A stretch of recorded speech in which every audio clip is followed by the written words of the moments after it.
Doma Sports Talk worldwide with some news from the world of boxing. So y'all know what time it is. You ain't in a rush to get concussed. Well, weekend of boxing, right? And bam, video just told you about what's going to happen between Lomachenko, Vasyl Lomachenko, and your boy Mario Nakatani. All right, I told you it's the perfect opponent for Lomachenko to showcase his talents. The speed, the pivoting, things like that. And it's exactly what happened. I told you he was going to look great in this fight because it's the type of fighter he is. You have a guy that's taller and, he's a guy that's going to show that he has heart and stuff like that. But then the skill set of Lomachenko is going to shine. And that's what he did. And then I also told you after the fight, they're going to forget Devin Haney and just only talk about him and Lopez. When Lomachenko and Lopez fight, they're going to be going in about how it's for undisputed again.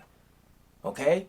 Now, these are the kind of things when it happens and you're blatantly in your face over and over and over again, it makes you think when they would do this kind of thing blatantly right in front of your face over and over again, what do you think the history books look like? How could it be any truths in any of your history books? If we're going to, in front of your face, we're going to lie. So if you're going to lie in history books, for sure. Anybody that was trying to tell the truth in history books were probably taken down. You shouldn't believe anything anymore, right? How can I always be right, right? This just this dude, random dude, not even monetized, get everything right, right? Damn it. If Devin Haney's name's not mentioned, I don't care about Lopez or Lomachenko until they fight Devin Haney. He's the key to undisputed, right? No one wants to see Lomachenko and Lopez again, like you're forcing it down our throat, like it was Canelo and Gennady Golovkin. That everybody wants to see that. No, they want to see Canelo or Gennady Golovkin versus Charlo or Andrade. That's what people want to really see. All this other stuff, you're telling us what you want to see. We wouldn't mind seeing Lopez and Lomachenko if they got out of the tournament and we found out that somebody could beat Devin Haney too, right? Then, but if not, whatever with that. But I told you that was going to happen. Now, the other fight was Gervonta Tank Davis going up to his third weight division to fight Mario Barrios. And that was a great fight. Now, I like a disclaimer, right? I love me some Gervonta Tank Davis, because he's going to knock your ass out. That's what's going to happen. I like Deontay Wilder. These are the kind of guys where you might be winning on points, but something could happen. And that's what's going to happen. Mario Barrios put on a great performance. I thought he was winning some of the early rounds, right? And then, I think Gervonta Davis was hitting the more significant punches, depending on what you like. But I think the work rate of Barrios was good. His confidence was good. After he got knocked down twice in one round, he probably won the next round. He was just in the fight, right? I didn't think that Gervonta Davis was behind, really, but it was a close fight. And then Gervonta took him out, right? And what's significant about that, though, is I had heard Floyd Mayweather, after he had him hurt and then the next round he had lost, Floyd Mayweather from the corner, I heard him say, the next time you get him hurt, just go to the body. And lo and behold, the next time that your boy got hurt, Barrios got hurt, then Gervonta Tank Davis went to the body and took him down with a body blow. After that, he got back up. Then he was really hurt from the body blow, and then he took him out with a straight left hand. But, overhand left, we would call it, though. But that was a great fight. A great fight. And I'm going to tell you the other most significant thing that was really cool. And because at the beginning I forgot where they were, and to hear the crowd, because when they announced Gervonta Davis, that everybody was cheering.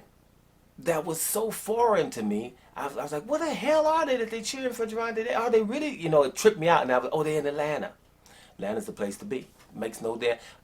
Never see a black fighter fighting a non-black fighter and they're going for the black fighter. You just don't see it. But okay, that was Atlanta, and even though old boy's not from there, but if you saw the audience, all you saw was clothes. You couldn't see it, but if it was dark, you couldn't see it. There's a lot of brothers out there, a lot of brothers and sisters out there, and that was just good to see. It was refreshing because even though they were going for Tank Davis, this is how black fans are. You notice they acknowledged everything Barrios was doing. Every time he had a good shot, every time it was, they acknowledging. You know, because you can't hate like that. That's your problem if you're wondering, well, damn, why can't we just say forget and boo the other guy and don't give him props? You can't do that. You don't have that in your heart, right? That's the difference. That's why the crowd was pro Gervonta Davis, but very respectful of Barrios. It was great to see. But here's one thing, though. Gervonta Davis handled his business. He's a three-division champ in people's eyes. But the same way I feel as though Manny Pacquiao's not an eight-division champ. He's got to be about a six-division champ. Too many catch weights. I don't think that that fight was between two champions, right? If that is, then Ugas was a champion, right? Manuel Charr is a champion, right? We can't go like that. Those are regular championships. At 135 pounds, your boy Gervonta Davis has a regular title, which means he's not a champion. At 135 pounds, the champion is Devin Haney and Teofimo Lopez. You even got one of them out talking about undisputed up there. No, Teofimo Lopez got every belt except the WBC, and that's Devin Haney. The belt that Gervonta Tank Davis has is not relevant. Neither is that for Mario Barrios. How can we have an undisputed champion in Josh Taylor and then somebody else is running around talking about their champions? That was a fight between two pretty good guys, but neither is a champion at 140 and 135 either. You know, we have to be consistent with that. We have too many championship belts and we call everybody champions. No, Tank Davis is not a three-division champion, right, at all. He's a one-division champion. He doesn't have one at 135, neither does he have one at 140. Those regular championships don't count for anybody. Not just Gervonta Davis, Manuel Charr ain't getting no love, or Trevor Bryan, or whoever that is up at heavyweight either. You don't even have them in your top 10, right? If we ain't calling Rigondeaux no champion, you're about to call Inouye undisputed if he fights the winner of Casemiro versus Nonito Donaire. But you know, the WBA regular champion is Rigondeaux, but y'all ain't going to acknowledge it. So, therefore, none of the regular champions are going to be acknowledged. That was just a good fight, one between two champions, right? Not no three-division champion. Gervonta Davis has one championship, and that's at 130, right? The other ones are regular. Let's just be clear on that. But that's what's happening with the boxing right now. Lomachenko is going to get a whole lot of props. Everybody's going to be focusing on him and Teofimo Lopez because Teofimo Lopez said, yeah, after the Kambosos fight, like that's so important because he's saying because of my mandatory Kambosos.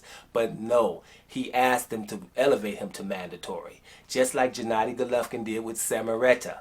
Right, Samaretta wasn't his mandatory. They asked him, hey, could you please call him the mandatory because it makes me look better because I'm trying to avoid someone else here. Because you guys help me out. That's what that's all about. That's why this is boxing. That's why I've been very negative of late, right? Because there's no reason to talk about it in a positive light until they get it positive, right? So Gervonta Davis with a big win, a big come from behind win. Some would say, I don't say that, but it's a big win. You went up and knocked out a bigger guy and a bigger game guy. Mario Barrios, his stock has risen as well. For sure. He'll be in some great fights going forward as well.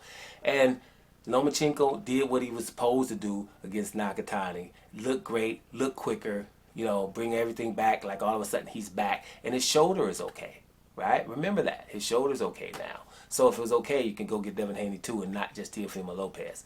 But that's not going to happen. And remember this when you come here. Bam. Doma Sports Talk Worldwide. And I'm up out of here, y'all.